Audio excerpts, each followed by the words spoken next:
तो जो first question अपने कोल PAS टैसट थोड़ा नवंबर का 2020 फिजिक्स का ये फर्स्ट क्वेश्चन सी if a body is charged by rubbing its mass इत्थे ऑप्शन जी decrease slightly increase slightly remain same may increase और डिक्रीज स्लाइटली।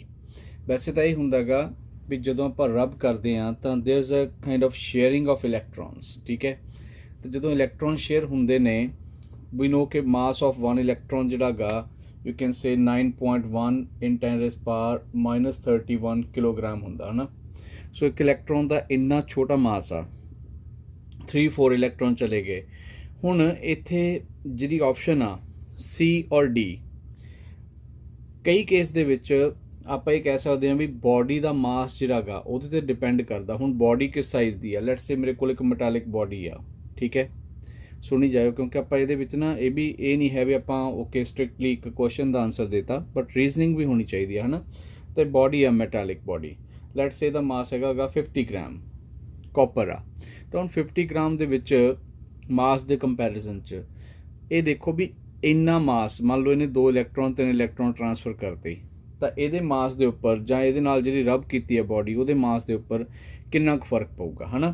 तो जी ऑप्शन है इत्थे बेसिकली तो C ऑप्शन होनी चाहिए आ भी नॉट चेंज बिकॉज कह भी दीए स्लाइटली इंक्रीज और डिक्रीज वैलिड करूगी क्योंकि जो बोर्ड ने डिसाइड किया आंसर तो फाइनल उही होना गा but still comparable to another bodies इन्हों के मास जिहड़े ने तुसी नहीं कह सकते भी हाँ वो इनक्रीज और डिक्रीज होणगे चाहे वो मे लिखते नाल बट एनीवेज बट स्टिल आप वही कहांगे भी जो आंसर आ बोर्ड ने डिसाइड किया तो इत्थे कंडीशन जरूर देनी चाहिए सी कला ये कह के if a body is charged by rubbing it है ना।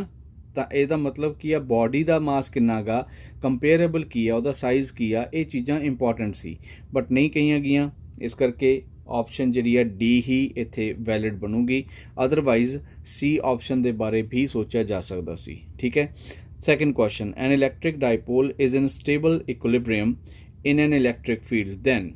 हुण जे आपां देखिया जाए इलैक्ट्रिक डायपोल जिहड़ा गा उहदे उपर टॉर्क लगती है राइट। तो टॉर्क हुंदी है PE sin थीटा। अगली गल हुण इत्थे टॉर्क तो सानू कंडीशन मिलदियां ने इक्विलिब्रियम दियां। इक्विलिब्रियम उदों हुंदा जदों टॉर्क 0 हुंदी आ। ठीक है, तो इक्विलिब्रियम होगा रीजन क्योंकि जे मान लो इलैक्ट्रिक फील्ड इधर नूं आ तुसी डायपोल नूं 2 ऑप्शन दे विच रख सकते हो उत्थे either theta is equal to 0 degree और 180 डिग्री। ठीक है, हुण 0 डिग्री 180 डिग्री किमें बनूगा तो जिहड़ा डायपोल मोमेंट आ ते इलैक्ट्रिक फील्ड आ इन्हां दोनों के बिटवीन ये एंगल आ। तो जे तुसी सपोज करो मेरे को डायपोल आ let's say this marker is kind of dipole तो इधर नैगेटिव चार्ज आ इधर पॉजिटिव आ। तो यदा मतलब डायपोल नूं जे मैं -Q + Q आए रखदा है ना तो डायपोल मोमेंट की डायरैक्शन भी टू द राइट होगी इलैक्ट्रिक फील्ड की डायरैक्शन भी टू द राइट होगी। तो हुण ये देखो भी जिहड़ा डायपोल इत्थे रखिया है तो इलैक्ट्रिक फील्ड इधर पॉजिटिव आ इधर नैगेटिव आ राइट। तो positive to negative electric field जो जा रही आ तो उस डायरैक्शन दे विच डायपोल आ तो इत्थे जिहड़ा क्वेश्चन बनदा गा नैगेटिव चार्ज जिहड़ा गा वो पॉजिटिव वाली साइड आ ते पॉजिटिव चार्ज नैगेटिव दी साइड आ। तो इत्थे स्टेबिलिटी इहदी वैलिड होगी मतलब स्टेबल रहूगा डायपोल है ना। पर जे तुसी इहनूं ऑपोजिट रख दो मतलब इधर -Q इधर +Q ऑपोजिट क्यों कहा क्योंकि डायपोल मोमेंट इधर हो जाऊगा तो उस केस दे विच थीटा 180 बनूगा पहले केस थीटा 0 बनूगा। हुण दोनों केस इक्विलिब्रियम ने but the question is stable equilibrium कदों आ। तो स्टेबल इक्विलिब्रियम उदों होगा जदों electric dipole moment electric field दे अलोंग होवे। ठीक है, जां पैरल होवे। तो पहली ऑप्शन जिहड़ी इहदी आ ओह इत्थे सही हो जानी सी बाकी ऑप्शन नहीं सही होणियां सीगियां। तो ए ऑप्शन आनी सी it's electric dipole moment is parallel to electric field तो स्टेबल इक्विलिब्रियम होगा। ठीक है, थर्ड क्वेश्चन तुहानूं पता ही आ 3 माइक्रोफैरड दे ईच कैपेसिटर आ तो उन्होंने सीरीज़ च लगा लिया। वी नो कि सीरीज़ दे विच आपां रेसिप्रोकल करके ऐड करते हैं तो 1/3 1/3 + 1/3 सो 1 माइक्रोफैरड साडी ऑप्शन बन जानी सीगी। ठीक है, तो 1 माइक्रोफैरड वाली ऑप्शन जी उत्थे करैक्ट सीगी क्वेश्चन नंबर 3 दे विच। ठीक है, question number 4 In a meter bridge experiment, resistance box with 2 ohm is connected in the left gap. Okay, let's say मैं इथे try करदा बनाउण दी, ਇਹ मीटर bridge आ, left gap ਦੇ ਵਿੱਚ ਆਪਣੇ ਕੋਲ 2 ohm resistance ਉਹਨੇ ਲਗਾਤੀ, ठीक है, and on the right gap ਜਿਹੜੀ resistance ਹੁੰਦੀ ਆ ਉਹ ਉਹਨੇ ਲਗਾਈ ਆ ਆਪਣੇ ਕੋਲ S, ठीक है. The balance point is on the 40 centimeter from the left. Okay, तो वैल्यू ऑफ एस कितनी होगी? हुण तुसीं देखो मीटर ब्रिज का मतलब की हैगा भी total length of the wire is 100 centimetre, है ना। तो 100 सेंटीमीटर के विचों जे बैलेंस पॉइंट 40 सेंटीमीटर ते है तो रिमेनिंग पोर्शन 60 सेंटीमीटर होगा। So we can easily apply P upon Q is equal to R upon S, right. तो P अपॉन Q की वैल्यू जे इत्थे आपां R नूं इनवॉल्व कर भी लईए तां भी वो कैंसल हो जाते होंदे ने जे तुहानूं पता होगा, बट आप सिंपली P अपॉन Q लेने। So P upon Q is equal to R upon S। Now हुण जे P इनू लै रहे हो तो 40 इत्थे आ गया by 60 is equal to R upon S। So R is to S right here, ठीक है। तो इस तरह सॉल्व करके जी वैल्यू बनूगी तो 4S इज इक्वल टू 12, तो S इज इक्वल टू 3 ओम। सो यदि सैकेंड ऑप्शन जी आ वो सही हो जानी सी। तो नैक्सट क्वेश्चन है अपने कोल the specific resistance of a wire is. देखो स्पैसिफिक रजिस्टेंस रजिस्टिविटी नूं कहंदे ने, ठीक है। तो रजिस्टिविटी जी आ कई बार असीं सोच लैंदे भी यदि वैल्यू हुंदी है ना रो रजिस्टिविटी की वैल्यू RL अपॉन A हुंदी आ, R is equal to rho L upon A हुंदी है ना। तो रो इत्थों बच्चे कैलकुलेट करन लग जांदे ने भी RA अपॉन L होगा, बट ये डिपेंडेंस जी आ, ठीक है, ये कैलकुलेशन च ये नहीं दसदी कि रजिस्टिविटी जी आ साडे कोल ओह किहड़े फैक्टर्स ते डिपेंड करदी आ। जे तुसीं सॉल्व करके देखिया होगा सैकेंड यूनिट दे विच, तो resistivity was actually M upon NE square tau, ये सीगी रजिस्टिविटी, है ना। तो जो रजिस्टिविटी ये आ अपने कोल, तो इस केस दे विच मेरे को मास ते electro E that is the factor जिहड़े इलैक्ट्रॉन नूं वेरी मतलब डिपेंड करते सी। N नंबर डेंसिटी सी, जिहड़ा टॉ सी that was the relaxation time. तो इत्थों देख के किते भी नहीं लग रहा कि वह मास ऑफ द वायर के उपर लेंथ के उपर वगैरह वगैरह वो डिपेंड करूगी। तो ऑप्शन जी डी आ, ठीक है, वो वैलिड होनी सी भी does not depend upon its mass length and area of cross section, ठीक है। दैन क्वेश्चन नंबर 6 हैगा जरा हुण उहदे विच एक जिहड़ा क्वेश्चन आ 6, ठीक है, ये बड़ा इंपॉर्टेंट। तो 6 क्वेश्चन दे विच इंपॉर्टेंट पार्ट की सी भी जदों वो कहंदे ना भी for a fixed conductor at a fixed temperature which of the following is not the mathematical statement of Ohm's law. तो देखा जाए V directly proportional to I valid आ ओम्स लॉ लई, है ना। तुसीं C ऑप्शन देखो तो microscopic form of Ohm's law E is equal to J rho that is also valid because आपां ड्राइव कर सकते हैं। द ओनली ऑप्शन जी ये नहीं वैलिड हैगी that is fourth option which is R is equal to rho L upon A। तो D option ये आनी सी, ठीक है। 7th question phosphor bronze strip, है ना, जी हुण फॉस्फोर ब्रॉन्ज स्ट्रिप आ phosphor bronze is used for making suspension wire or hair spring because it is। तो ये जिहड़ा पार्ट आपां करना गा डिस्कस टॉर्शनल कॉन्सटेंट, जिहड़ा टॉर्शनल कॉन्सटेंट जे तुसीं इहदे बारे सुनिया होगा, एक्चुअली थोड़ा जिहा मैं इहदे बारे तुहाडे नाल डिस्कस करना गा। 2 टाइप नाल टॉर्शनल कॉन्सटेंट नूं डिस्कस कीता जांदा गा। एक तां स्प्रिंग दे विच जो तुसीं +1 च पढ़िया होगा भी force is directly proportional to the extension और कंप्रैशन ऑफ द स्प्रिंग। तो उत्थे रिस्टोरिंग फोर्स नूं तुसीं KX लिखदे हुंदे सीगे ते नाल इत्थे नैगेटिव पा दिंदे सी। K उत्थे टॉर्शनल कॉन्सटेंट की थां ते रिस्टोरिंग कॉन्सटेंट कहा जाता सी। हुण ये कौन आ K, ठीक है। तो सेम इत्थे तुसीं यूज़ किया इनू गलवैनोमीटर दे विच torque is equal to K theta. हुण इत्थे K जिहड़ा टॉर्शनल कॉन्सटेंट आ मतलब की आ एक्चुअली ये स्प्रिंग दी हार्डनैस ते डिपेंड करदा कि स्प्रिंग जिहड़ा गा वो किन्ना क हार्ड आ, उहनूं मोड़ना किन्ना क ईजी आ ते किन्ना क हार्ड आगा, टफ आगा, है ना। तो K दी वैल्यू जिन्नी वड्डी होगी, हुण जदों तुसीं गलवैनोमीटर दे विच देखो ध्यान नाल ਇੱਥੇ ਉਹ ਕੋਇਲ ਸਸਪੈਂਡ ਕੀਤੀ ਹੁੰਦੀ ਹੈ ਰਾਈਟ। ਤਾਂ ਜਦੋਂ ਕੋਇਲ ਸਸਪੈਂਡ ਕੀਤੀ ਹੁੰਦੀ ਆ ਉਹਦੇ ਨਾਲ ਇੱਥੇ ਸਪਰਿੰਗ ਲੱਗਿਆ ਹੁੰਦਾ। ਹੁਣ ਜਦੋਂ ਕੋਇਲ ਉੱਪਰੋਂ ਘੁੰਮਦੀ ਆ ਤਾਂ ਸਪਰਿੰਗ ਉਹਨੂੰ ਰੋਟੇਟ ਕਰਨ 'ਚ ਹੈਲਪ ਕਰਦਾ, ਤੇ ਦੂਜੀ ਗੱਲ ਤੇ ਵਾਪਸ ਵੀ ਲਿਆਉਣ 'ਚ ਉਹਦੀ ਹੈਲਪ ਕਰਦਾ। ਤਾਂ ਜੇ ਹੁਣ ਸਪਰਿੰਗ ਹਾਰਡ ਹੋਊਗਾ, ਪਹਿਲੀ ਗੱਲ ਤਾਂ ਸਮੌਲ ਕਰੰਟ ਦੇ ਨਾਲ ਉਹਨੇ ਰੋਟੇਟ ਹੀ ਨਹੀਂ ਹੋਣਾ ਰਾਈਟ, ਬਿਕੋਜ਼ ਟਾਰਕ ਜਿਹੜੀ ਆ ਉਹ ਵੱਧ ਜੂਗੀ। ਜਾਣੀ ਕਿ ਜੇ ਟਾਰਕ ਦੀ ਕੇ ਦੀ ਵੈਲਿਊ ਜੇ ਲਾਰਜ ਹੋਊਗੀ, ਜੇ ਹਾਰਡ ਹੋਊਗਾ ਸਪਰਿੰਗ, ਮੈਂ ਰਿਪੀਟ ਕਰਦਾ, ਜੇ ਸਪਰਿੰਗ ਹਾਰਡ ਹੋਊਗਾ ਤਾਂ ਕੋਇਲ ਨੂੰ ਰੋਟੇਟ ਨਹੀਂ ਕਰਨ ਦੇਣਾ ਸਮੌਲ ਕਰੰਟ ਤੇ, ਠੀਕ ਹੈ। ਤਾਂ ਜੇ ਕੋਇਲ ਰੋਟੇਟ ਨਹੀਂ ਕਰੂਗੀ ਦੈਟ ਮੀਨਸ ਅਸੀਂ ਡਿਟੈਕਟ ਨਹੀਂ ਕਰ ਪਾਵਾਂਗੇ ਸਮੌਲ ਕਰੰਟ ਨੂੰ। ਤਾਂ ਇਸ ਕਰਕੇ ਇਹ ਸਪਰਿੰਗ ਦੇ ਲਈ ਇਹਦੀ ਵੈਲਿਊ ਯਾਨੀ ਕਿ ਜਿਹੜੀ ਰੋਟੇਸ਼ਨ ਦੀ ਵੈਲਿਊ ਆ ਕੇ ਇਹ ਸਮੌਲ ਹੋਣੀ ਚਾਹੀਦੀ ਆ। ਤੇ ਸਮੌਲ ਵੈਲਿਊ ਦੇ ਲਈ ਜਿਹੜਾ ਮਟੀਰੀਅਲ ਯੂਜ਼ ਕੀਤਾ ਜਾਂਦਾ ਉਹ ਫਾਸਫੋਰ ਬ੍ਰੌਂਜ ਹੁੰਦਾ ਗਾ।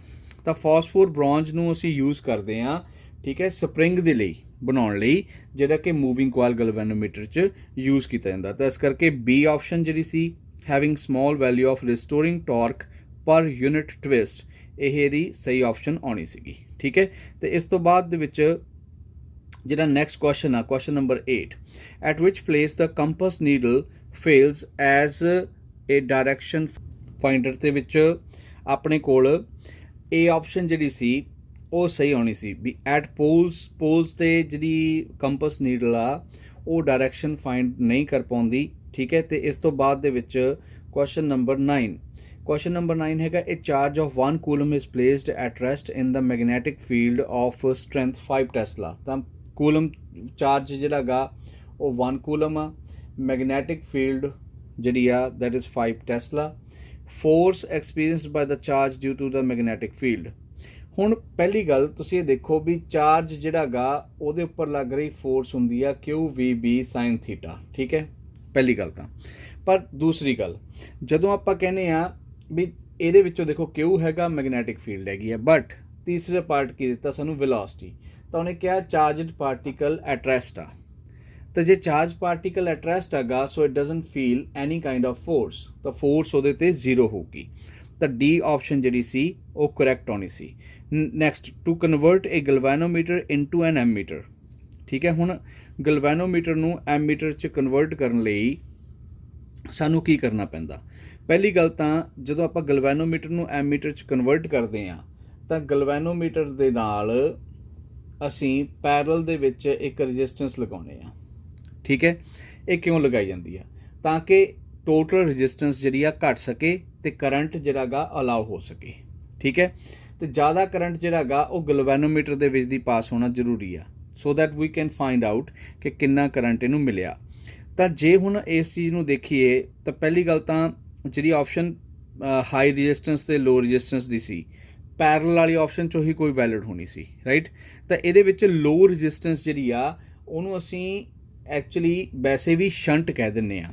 ਸ਼ੰਟ ਦਾ ਮਤਲਬ ਇਹ ਨਹੀਂ ਹੁੰਦਾ ਵੀ ਉਹ ਰੈਜ਼ਿਸਟੈਂਸ ਆ, ਸ਼ੰਟ ਦਾ ਮਤਲਬ ਹੁੰਦਾ ਵੀ ਜਦੋਂ ਆਪਾਂ ਇੱਕ ਪਾਥ ਚੱਲਦੇ ਪਾਥ ਨੂੰ ਡਾਈਵਰਟ ਕਰ ਦਿੰਦੇ ਆ। ਦੁਬਾਰਾ ਸੁਣੋ, ਸ਼ੰਟ ਕਈ ਵਾਰੀ ਅਸੀਂ ਸੋਚਦੇ ਹਾਂ ਵੀ ਸ਼ੰਟ ਇੱਕ ਰੈਜ਼ਿਸਟੈਂਸ ਦਾ ਨਾਮ ਆ।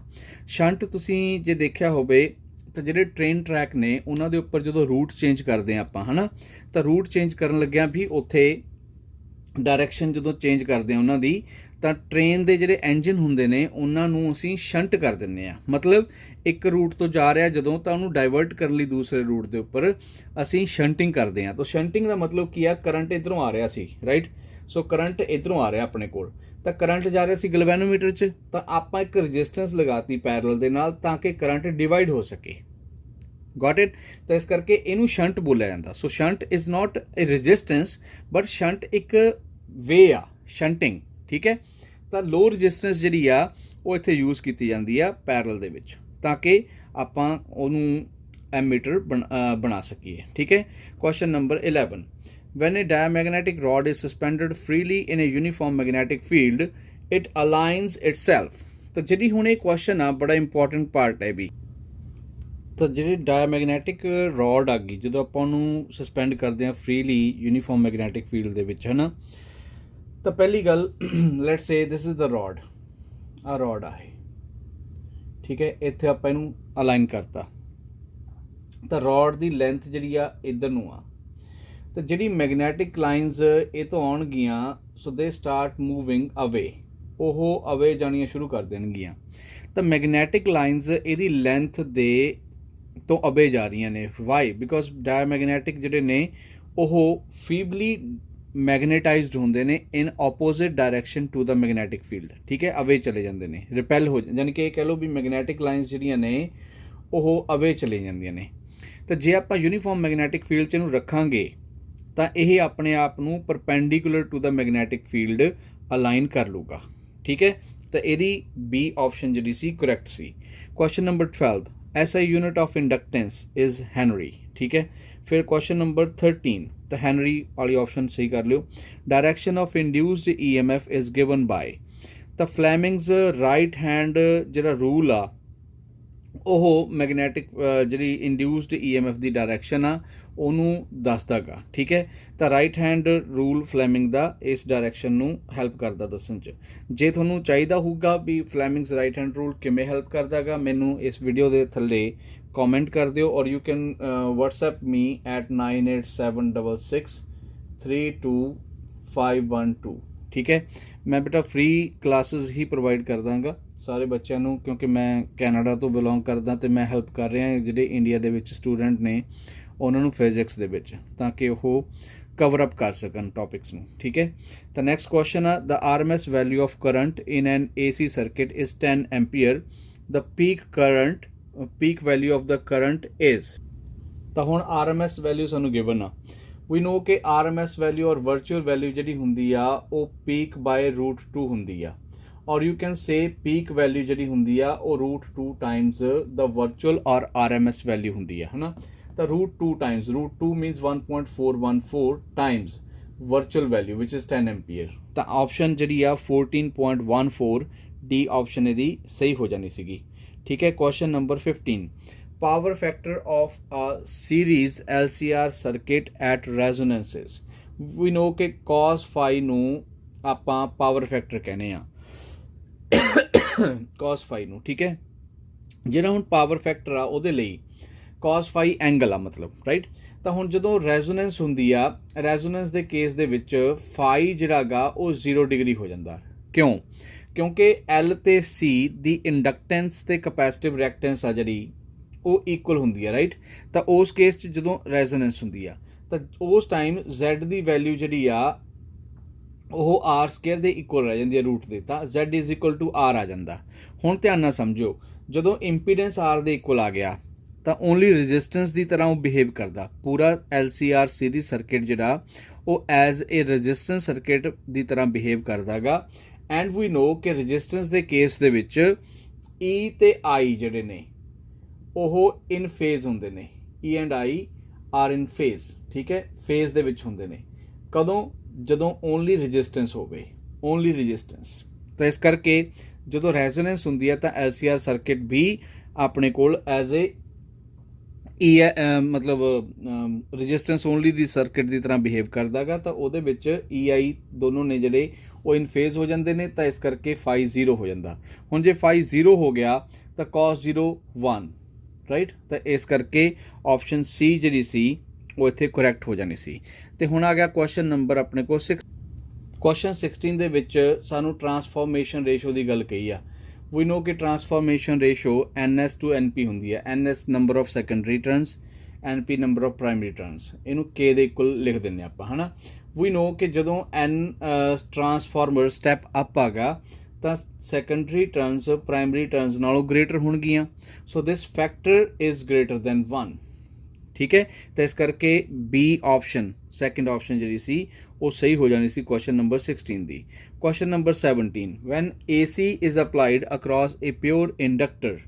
ਤਾਂ ਉਸ ਟਾਈਮ ਕੀ ਹੁੰਦਾ, ਜਦੋਂ ਇੰਡਕਟਰ ਜਾਂਦਾ ਗਾ ਆਪਣੇ ਕੋਲ, ਇੰਡਕਟਰ ਨੂੰ ਜਾਨੀ ਕਿ ਕਰੰਟ ਜਾਂਦਾ ਗਾ, ਤਾਂ ਵੋਲਟੇਜ ਤੇ ਕਰੰਟ ਦੇ ਬਿਟਵੀਨ ਫੇਜ਼ ਐਂਗਲ π/2 ਹੁੰਦਾ ਪਹਿਲੀ ਗੱਲ ਤਾਂ। ਠੀਕ ਹੈ, ਬਟ ਦ ਕੁਐਸਚਨ ਇਜ਼ ਕਿ ਕੌਣ ਪਹਿਲਾਂ ਪਹੁੰਚਦਾ ਗਾ, ਕਿ ਕਰੰਟ ਪਹਿਲਾਂ ਪਹੁੰਚਦਾ ਜਾਂ ਵੋਲਟੇਜ ਪਹਿਲਾਂ ਪਹੁੰਚਦੀ ਆ। ਤਾਂ ਇਹਦਾ ਤੁਸੀਂ ਪ੍ਰੂਫ ਦੇਖਿਆ ਹੋਊਗਾ ਕਰਕੇ, ਜਿਹੜਾ I ਆ ਉਹਦੀ value I0 sign of ω/t -π/2 ਆ ਜਾਂਦੀ ਹੁੰਦੀ ਆ। ਤੇ ਜਿਹੜਾ E ਹੁੰਦਾ that was E0 sign ω/t। ਤਾਂ ਇੱਥੋਂ ਕੰਪੇਅਰ ਕਰਕੇ ਸਾਨੂੰ ਪਤਾ ਲੱਗਦਾ ਕਿ ਇਹ 90 ਡਿਗਰੀ ਅੱਗੇ ਚੱਲ ਰਹੀ ਆ, ਯਾਨੀ ਕਿ ਵੋਲਟੇਜ ਜਿਹੜੀ ਆ ਉਹ π/2 ਅੱਗੇ ਰਹਿੰਦੀ ਆ। ਸੋ EMF ਲੀਡਸ ਦਾ ਕਰੰਟ ਬਾਈ π/2, ਜਿਹੜੀ ਇਹ ਆਪਸ਼ਨ ਆ, ਠੀਕ ਹੈ, ਇਹ ਆਪਣੇ ਕੋਲ ਕਰੈਕਟ ਹੋ ਜਾਣੀ ਸੀ। ਤਾਂ ਇਹ ਆਪਸ਼ਨ ਉਹਦੀ ਸਹੀ ਸੀਗੀ। Question number 18, EM waves are produced by, EM waves ਜਿਹੜੀਆਂ ਨੇ ਉਹਨਾਂ ਨੂੰ ਪ੍ਰੋਡਿਊਸ ਕੀਤਾ ਜਾਂਦਾ ਗਾ ਜਦੋਂ ਆਪਾਂ ਚਾਰਜਡ ਪਾਰਟੀਕਲਸ ਨੂੰ ਐਕਸਲਰੇਟ ਕਰਦੇ ਆ, ਠੀਕ ਹੈ।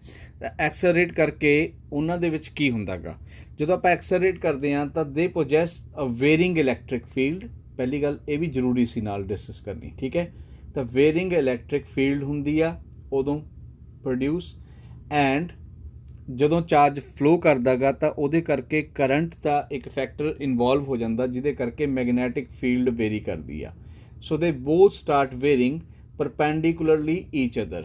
ਤਾਂ ਇਸ ਕਰਕੇ ਜਿਹੜੀ EM ਵੇਵ ਆ ਉਹ ਪ੍ਰੋਡਿਊਸ ਹੋ ਜਾਂਦੀ ਆ। ਤਾਂ ਐਕਸਲਰੇਟਡ ਚਾਰਜਡ ਪਾਰਟੀਕਲ EM ਵੇਵਸ ਨੂੰ ਪ੍ਰੋਡਿਊਸ ਕਰਨ ਦੇ ਵਿੱਚ ਹੈਲਪ ਕਰਦੇ ਨੇ। Question number 19, a charged 30 microfarad capacitor is connected to 27 millihenry inductor. Angular frequency of free oscillation of the circuit is। ਹੁਣ ਇਹ ਕੁਐਸਚਨ ਵੀ ਆਪਾਂ ਸੋਲਵ ਕਰਕੇ ਦਿਖਾਉਣੇ ਆ ਤੁਹਾਨੂੰ। ਸਾਡੇ ਕੋਲ capacitance given a 30 microfarad, inductance given a 27 millihenry, है ना। ਤਾਂ angular frequency in free oscillation ਦਾ ਮਤਲਬ ਆ resonance। ਤਾਂ angular frequency resonance ਦੇ ਉੱਪਰ ਹੁੰਦੀ ਆ 1/√LC। ਜੇ ਫ੍ਰੀਕੁਐਂਸੀ ਫਾਈਂਡ ਆਊਟ ਕਰਦੇ ਆ ਤਾਂ 2π ਆ ਜਾਂਦਾ ਉਹਦੇ ਨਾਲ, ਠੀਕ ਹੈ। ਤਾਂ ਆਪਾਂ ਐਂਗੂਲਰ ਫ੍ਰੀਕੁਐਂਸੀ ਫਾਈਂਡ ਆਊਟ ਕਰਨ ਜਾ ਰਹੇ ਹਾਂ। ਹੁਣ ਜਦੋਂ ਇਹਨੂੰ ਸੋਲਵ ਕਰੋਗੇ ਯੂ ਵਿਲ ਗੈਟ L 27 ਮਿਲੀ ਦਾ ਮਤਲਬ ਹੁੰਦਾ 10⁻³ ਇਨਟੂ 30 ਮਾਈਕਰੋ 10⁻⁻6 ਨੂੰ ਕਿਹਾ ਜਾਂਦਾ, ਠੀਕ ਹੈ। ਤਾਂ 10⁻⁻6 ਜਿਹੜਾ ਉਹ ਮਾਈਕਰੋ ਦੀ ਵੈਲਿਊ ਆ। 27 × 3 81 ਹੋ ਗਿਆ। ਤਾਂ ਜੇ ਤੁਸੀਂ ਦੇਖੋ 1/√81, 1/√81 ਦਾ 9 ਬਣ ਜੂਗਾ ਅੰਡਰਰੂਟ, ਹੈ ਨਾ। 10 ਦੀ ਪਾਵਰ 0 ਜਿਹੜੀ ਇੱਥੇ ਆ 30 ਦੇ ਨਾਲ, ਉਹ ਇਹਦੇ ਨਾਲ 10⁻³ ਨਾਲ ਸੋਲਵ ਹੋ ਕੇ 10⁻² ਰਹਿ ਗਿਆ। 10⁻² ਤੇ 10⁻⁻6 10⁻⁸ ਆ ਗਿਆ ਰੂਟ ਦੇ ਅੰਦਰ। ਤਾਂ ਜੇ ਰੂਟ ਦੇ ਅੰਦਰ 10⁻⁸ ਆ ਤਾਂ ਇੱਥੇ ਆ ਕੇ 10⁻⁴ ਹੋ ਗਿਆ, ਰਾਈਟ। ਹੁਣ ਆ ਨਿਊਮੀਰੇਟਰ ਬਣਾ ਲਓ। ਤਾਂ 10⁻⁴/9, ਜਦੋਂ 1/9 ਨੂੰ ਤੁਸੀਂ ਸੋਲਵ ਕਰੋਗੇ ਤਾਂ 0.1111 ਆਏ ਚਲੀ ਜਾਊਗਾ, ਹੈ ਨਾ। ਤਾਂ ਇਸ ਕਰਕੇ 10⁻⁴। ਹੁਣ ਜੇ ਅਸੀਂ ਇੱਕ ਡੈਸੀਮਲ ਸ਼ਿਫਟ ਕਰ ਦੋਗੇ so you will get omega as 1.11 10⁻3, ਕਿਉਂਕਿ ਇੱਕ 0 ਇਹਨੂੰ ਦੇਤੀ, ਠੀਕ ਹੈ, ਪਰ ਸੈਕਿੰਡ ਆਨਸਰ ਆ ਗਿਆ। ਸੋ ਇਹ ਆਪਸ਼ਨ ਜਿਹੜੀ ਸੀ that was the correct option. Last question ਜਿਹੜਾ ਸੀ that was which of the following EM waves are used to treat cancer। ਤਾਂ ਗੈਮਾ ਰੇਜ਼ ਨੂੰ ਅਸੀਂ ਯੂਜ਼ ਕਰਦੇ ਹਾਂ ਟੂ ਟਰੀਟ ਕੈਂਸਰ, ਠੀਕ ਹੈ ਬੇਟੇ। ਤਾਂ ਇਸ ਤਰ੍ਹਾਂ ਕਰਕੇ ਜਿਹੜਾ ਤੁਹਾਡਾ ਪੇਪਰ ਸੀ ਉਹ ਆਪਾਂ ਕੋਸ਼ਿਸ਼ ਕੀਤੀ ਨਾਲ ਸੋਲਵ ਕਰਨ ਦੀ, ਠੀਕ ਹੈ। ਤੇ ਪਰ ਤੁਸੀਂ ਇੱਕ ਕੰਮ ਜ਼ਰੂਰ ਕਰਨਾ, ਜੇ ਤੁਸੀਂ ਹਜੇ ਤੱਕ ਇਹ ਚੈਨਲ ਸਬਸਕ੍ਰਾਈਬ ਨਹੀਂ ਕੀਤਾ ਪਲੀਜ਼ ਸਬਸਕ੍ਰਾਈਬ ਕਰੋ ਚੈਨਲ ਨੂੰ।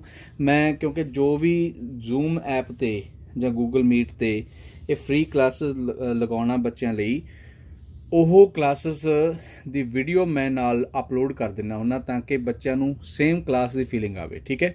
ਤਾਂ ਪਲੀਜ਼ ਡਾਊਨ ਜਾ ਕੇ R&R ਇੰਸਟੀਚਿਊਟ ਦਾ ਜਿਹੜਾ ਇਹ YouTube ਚੈਨਲ ਆ ਉਹ 'ਤੇ ਕਲਿੱਕ ਕਰੋ, ਲਿੰਕ 'ਤੇ ਸਬਸਕ੍ਰਾਈਬ ਕਰ ਦਿਓ, ਸ਼ੇਅਰ ਕਰ ਦਿਓ as much as you can. Okay, thank you so much ਬੇਟੇ, ਗੋਡ ਬਲੈਸ ਯੂ ਆਲ।